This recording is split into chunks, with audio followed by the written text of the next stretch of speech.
Happy birthday to you. Happy birthday to you.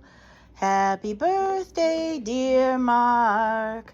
Happy birthday to you. Love you, buddy. An electric razor. Yeah. So that way I can get all the hairs that the manual razor doesn't get. Thank you so much, Toast Stealer. You're welcome. That's And my mom's Papa? nickname, by the way. Thanks, Papa. He's asleep. Oh, well. Thank you, Mama and Papa, even though you're asleep. All right. Next. Part 2. Where's the open part? Oh, wait. Here we go.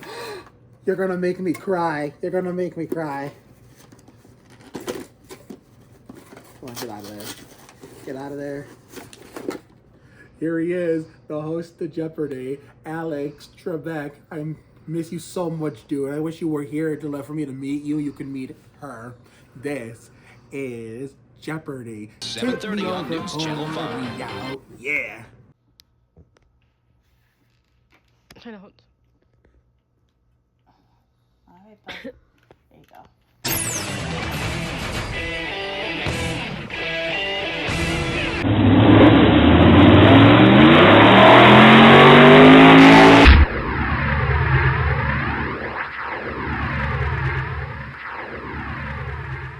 That was one perfect way to end my birthday celebration, making my Mike Skinner, Robbie Gordon 31st birthday the best birthday celebration in my entire fucking existence on this planet, with a kick-ass Daytona 500 that I missed bits and pieces of.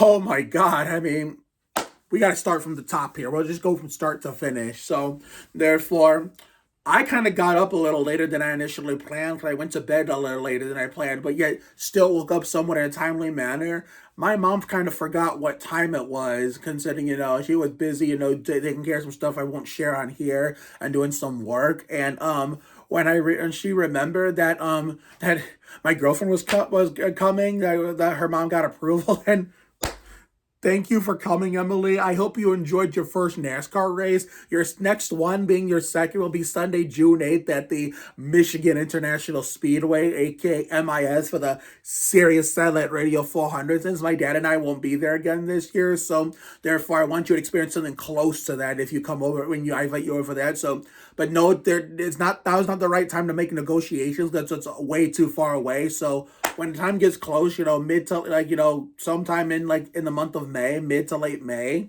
close to the race date, we will revisit it. But anyway, oh my god, I mean, I'm sorry you couldn't make it, Kathy. And with the horrible weather we had on what was a crazy Daytona 500 race day, aka Daytona Day, I'm kind of glad you didn't come. We didn't have to pick you up, because it would have been more of a struggle than it already was picking Emily up. But my god, I mean, we were on the run. First, it started with my mom and I on the run.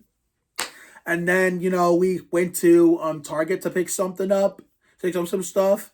And then we picked up my wife, aka my girlfriend, Emily Jean. And then we started, she's joined us the second half of the run, going to Sam's Club to get that birthday cake you saw in the intro. I had to change up the intro a little bit. I had thought about uploading those as separate videos, but I figured, why the fuck not include them in my Daytona 500 race review? So I can thank you guys for all the birthday love and all the love and support you showed me, whether it's my birthday or any other time of the year. I will respond to all the Facebook wishes the first chance I get. I only responded to a little bit of them, but I've gotten so fucking many. This is the most I've gotten, ever since, I've been thriving on social media in recent years. Jesus Christ, man. But yeah, we went to Sam's Club, and my mom let us sit by ourselves in Sam's Club, where normally you're done shopping after you're done checking out. Because I used to do this a lot with my family growing up. We would sit there and get an extra bite to eat, so to fill ourselves up and enjoy some extra time together at the store before leaving. Because I've seen them do it in VeggieTales before. Madame Blueberry, before they had to rush home to get to Madame Blueberry's house, which was being fucking destroyed by the movers and such. The memories of that shit I had as a kid, where I replicate shit in real life, even if I'm not trying to. So we sat there while she went to go to the bathroom and went to get the cake, and we helped. We did. It was just not my mom helping me carry stuff around. Emily was helping me carry stuff around. She carried some of the groceries in when we'll get to that part in a minute. And then while we were away, the race had started, and it was like, they got to the first 10 laps in the daylight until the rains came, and therefore we didn't really miss anything. We didn't. So while it was a rain delay, I entertained her. I did not make her sit through that shit and bore her to death. I mean, we had Little Caesars, which is going to be my brand new regular pizza place, effective immediately replacing Domino's, because I like the taste better of Little Caesars than I do Domino's. So, and my dad's probably going to be happy about that because he fucking hates Domino's, and I see him tomorrow, where after, at 12:15 when I leave work early to go get a haircut, which is going to be a YouTube video to keep the momentum going. And then hopefully soon those Dunkin' jerseys come in to replace those ones I showed you in last night's video. I will do the birthday haul and put everything in its spot where it belongs. So that Dale Jr. diecast of, the Cars movie that I did have back when the Cars movie was brand new, I fucking lost. So I had to get a replacement because it's going right there in the Dale Jr. section, like where that Dale Jr. youth lunchbox, so it has Budweiser replaced with his name, is going to go in between let me see here. Is that Winston Cup? Is that a Nextel Cup Contagious C? Hold on. It's a Nextel Cup Contagious C, but what year is this? Okay, it's 2004. It'll go in between, this lunchbox is going to go in between the 2004 youth version of Junior's 2004 Bud Chevy and the Cars youth version. Well, obviously it's not the youth version because obviously the movie's rated G, and because you can't advertise beer in a children's movie. Kind of like how EA didn't want to advertise alcoholic and tobacco sponsors in their games, which is why the Winston Cup signs were censored, except in Thunder 03 at that Daytona road course, which wasn't even the real life Daytona road course, which they did fix that mistake in Thunder 04. But you can mod those EA older games in general that have Winston Cup censorship to put Winston Cup in the game, and the alcoholic and tobacco sponsors and all that jazz. A story for another day. But that Junior Cars Diecast 164 is going to go right there in between the youth lunchbox and the Budweiser box that Peyton and Ryan Jersax Dad gave me. So shout out to you, Peyton and Ryan. I miss you guys, and I do have something for Jason. Let me go show you. I will be taking you in this, and see this Rusty Wallace youth car right here instead of Miller Lite. Since your dad was probably Jason, my man, was the biggest Rusty fan.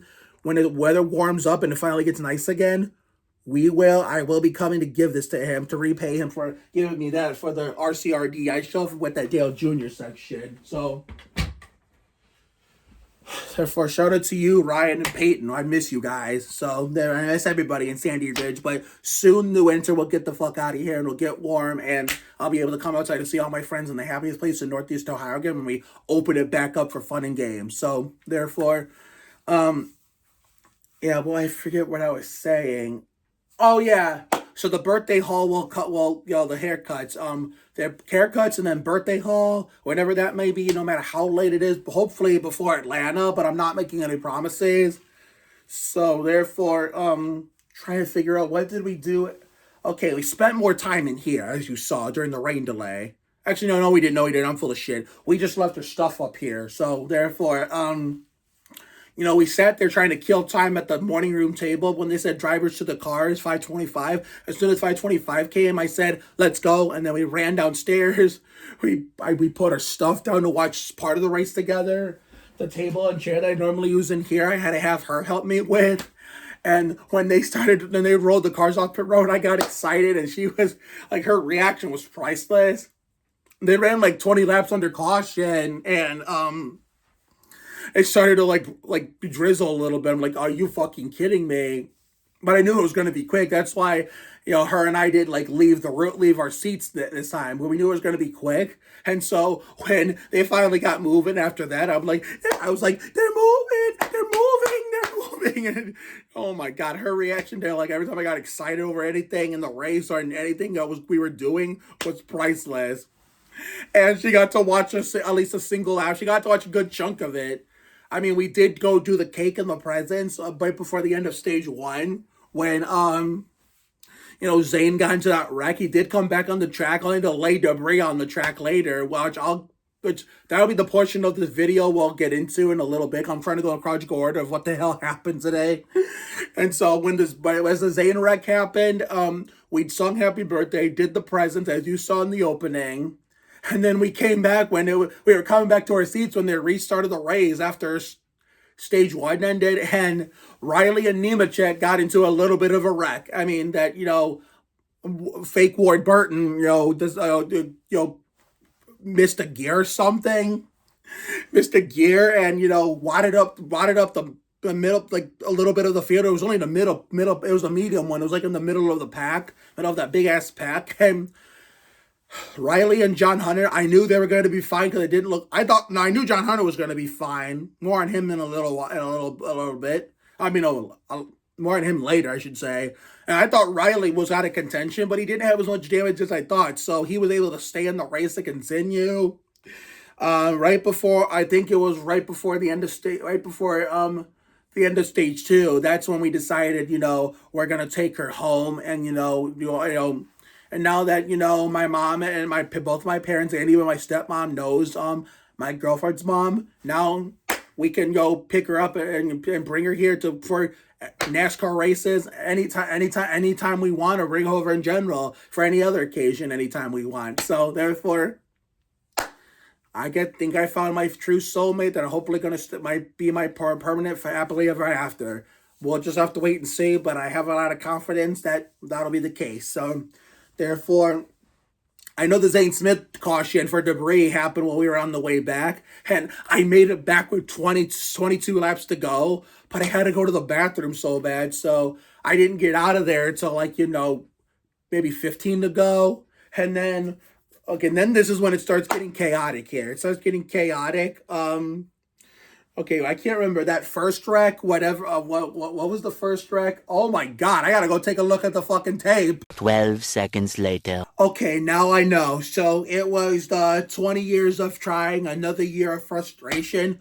Hey, race fans, Kyle Busch fan or not, what the fuck happened to that prediction saying it was going to be a repeat of Dale Earnhardt Sr. at Richard Childress Racing, where Kyle Busch is going to win the 500 his 20th attempt, even though, to be fair, 2005, 2015, 10. Yeah, this was his 20th. Well, technically 19th if you don't count 2015. Technically, considering he missed that one due to injury in the Napa 300 the day before, a race that, he had no business being in, along with any other Winston Cup leads that got injured in a lower division race that they had no business being in. And Johnny Benson, Steve Park, people like them that, that's what happens when you go out and race it as a Winston Cup driver, where you have racing a series you have no business racing it, especially since you have nothing and already proved yourself in that series in years past. So therefore, but at least Kyle Busch overcame it and actually won the Winston Cup in 2015 later that year. Missed 11 races and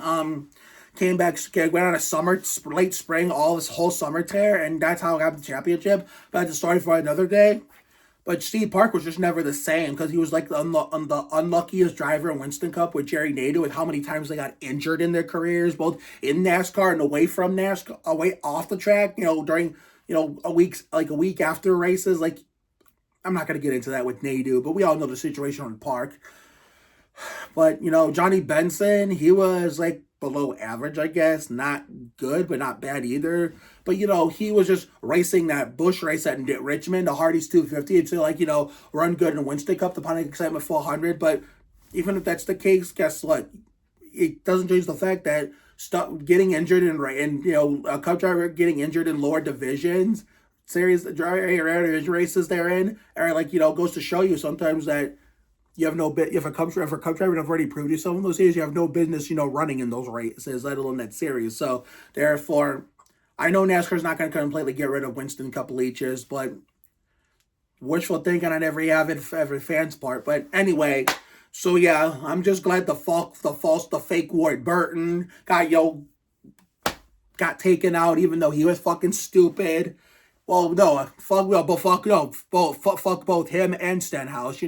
I know Brian Griffin Family Guy is gonna be biased and think Stenhouse wasn't at fault and everything. But come on, dude. I know you're probably gonna see this, and I apologize if I'm ratting you out. I get you're a Stenhouse fan, and I know that's your favorite driver. And come on, just be a race fan and take the fanboy cap off and admit he was wrong. Because guess what? When that Richmond 2 BS happened last year with my boy Austin, even though he kind of fell out of contention with the other dudes towards the end, and when after these, I'll describe the next question in a little bit because that one was scary. When that Richmond 2 BS happened, that Richmond 2 BS doesn't happen if your boy Stenhouse wasn't a fucking moron, and you were like, "Ooh, but I don't think he did that on purpose." Oh, come on, man. I know you're only saying that because that he's your guy. Because if it was anybody else other than him, you would have been crying about it and blaming him for causing that last caution, which led to that last lap BS where Austin caused that demo dirt, and you're an Austin Dillon fan too. Yeah, I will give you that. I don't know if you defended him for wrecking 2 people to win, but you blatantly defended Stenhouse wrongfully when you know damn well he was in the wrong for causing that mess. So anyway, fanboy cap off. So therefore, same thing.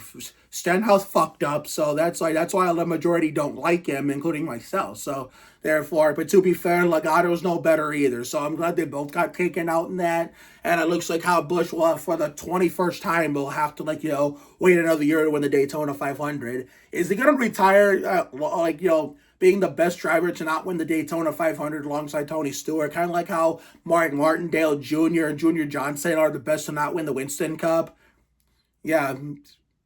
The Brett Bodine Brett Bodine can be fourth in that too, because Brett Bodine, along with Mark Martindale Jr., Junior Johnson, actually had class and were actually well liked. And same cannot be said about the wannabe Brett Bodine. So therefore,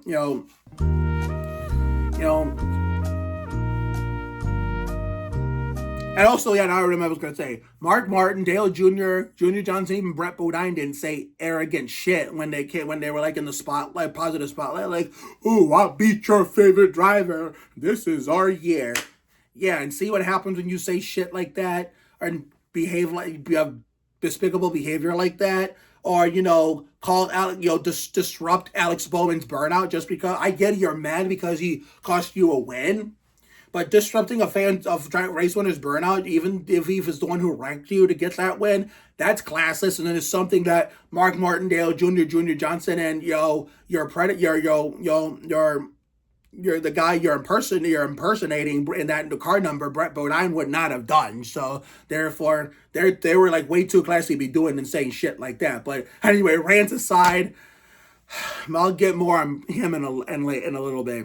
So after they cleaned up that caution, so therefore, Nemechek was in the catbird seat. So was Austin. So was Riley. I don't know what the hell happened to Ty, but he was 2 laps down at one point, while we were taking Emily home, but he somehow got them both, those laps back and got, a top 15. He was in position to pull off the upset before whatever happened to him happened.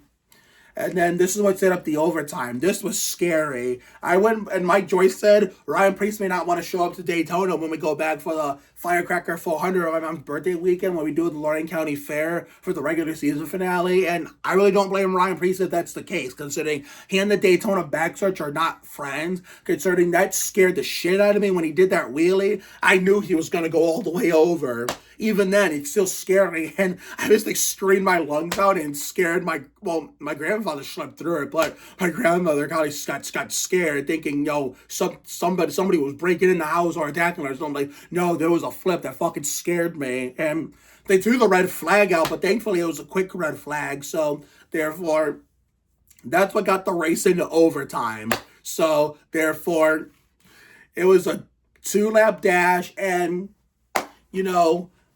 who was in the lead? Okay, wannabe Brett Bodine. He had a shot at getting his 4th Daytona 500, but I am so glad that dumbass got fucking wrecked. And, the 3 dipshit pendejos, wannabe Brett Bodine, wannabe Warburton, and Ricky Stenhouse Jr. all got taken out. And Nemechek finished 5th, so it was a good way to wrap up my birthday. And considering, when Nemechek was in position, when that wreck happened, I was actually getting ready to jump out of my chair and celebrate, blow the roof off this house and shatter every piece of glass that's in this house inside and out with my screaming and lose my voice for like a whole month. But when I saw that it was too far back and then they didn't throw the caution, I'm like, sit your ass down, Mark. He's too far back. But congratulations on Byron on winning his second straight Daytona 500. Congratulations to Blue Jimmy 48 fan on your driver's, top podium finish. It's been hell being a Jimmy fan. I totally get it, considering, I used to despise him when he was in the 48 doing that domination because he won too much. And even after that Pocono crash a week after his last win, the MBNA Platinum 400 at Dover messed him up. And what should have been Ty Dillon's first career Winston Cup win, which I'll story for another day, even though we talked about on that channel so many times in the past, to be fair. That Pocono crash messed him up. Even then, I still kind of despised him. It was starting to dwindle down a little bit, but it kind of vanished altogether when I got put in awe at the Brickyard 400 that year when he tried to win it with the blown engine. Because I don't think I would have been able to do that, and I don't think... And what was then 17 years being a NASCAR fan, because this is my 24th, 17 years being a NASCAR fan at the time, I had never seen a driver try to go win a race, let alone crown jewel, while having a mechanical failure or engine blowing up. But yeah, I'm happy for you, and as someone who's a fan of his teammate, Nemechek, and a fan of the team for originally known as Petty Enterprises, they fucking cooked tonight. So I guess that makes up for, Aaron Jones getting screwed in the 125 on Thursday, but my birthday celebration is officially over. I want to say congratulations to Space Metal Ferrari, Blaze Life 334, and C-Rad TV on Hendrick Motorsports getting another Daytona 500 win. I feel just as good as you Hendrick fanboys, Jimmy Johnson fanboys, including Blue Jimmy 48 fan, and being a Nemechek and Petty fan. So, therefore, it was a great Daytona 500. So, the birthday haul will be coming soon. A haircut video will be coming tomorrow. We'll shave the whiskers off after we get back. We'll record that. And the Spurs games return on Friday on Haley Orantia's Robbie Gordon 31st birthday, because the next game won't be until again Wednesday against the Suns, or was it Tuesday or Wednesday? I'll have to double check, but 9:30 is a little too late, no matter how late I'm able to stay up on a work night to go to bed. So therefore, I'm just skipping that one altogether. The next Spurs game won't be until Friday, Haley Orantia's birthday, and then when we do the NASCAR videos again, we are going to do all three races: the truck race, the Busch race, and the Winston Cup race. And Aaron's 312 was basically the same race that it's always been, except it's the same one that they're running this weekend, that, they do trucks and Busch, in the same day nowadays in modern NASCAR since the mid to late 2010s. The day before the Cracker Barrel 500, so it's just confusing because it only got moved around different times of the year until they added a second Atlanta Busch race in 2021, I believe. So yeah, I did address that by graphic in yesterday's video, so at least that resolved the solution to the confusion. So therefore, I need to fucking pack it up, put my pajamas on, maybe drink an extra Coke before we go to bed tomorrow, and get ready for an early dismissal tomorrow to go see my dad again and get a haircut and possibly plan some future get-togethers and adventures for Middleburg Home Days in June, a week or two after Emily and I do MIS, and then Brookport Home Days the week after 4th of July, which is when they go to Sears Point for the Dodge Save Mart 350. So have a good night tonight and a better day tomorrow. Take care, everyone. Good night. My birthday celebration is officially over, so we will not be able to do this again until February 2026 for Season 5 of Fun in the Sun, when I turn Ricky Craven 32 years old, and when we start the 68th Daytona 500 on that exact same day, and we relive that birthday magic once again. Will this birthday ever be replicated? Possibly never, because this was the best one in 31 years, considering I was pumping this shit up for weeks, and it sure as hell delivered and lived up to the hype, and super speedway racing never disappoints. So see you later, everyone. This copyrighted telecast may not be reproduced, retransmitted, or used in any form without the authorized written consent of NASCAR Broadcasting. NASCAR would like to thank all of our fans for your support, and we hope you enjoyed today's broadcast.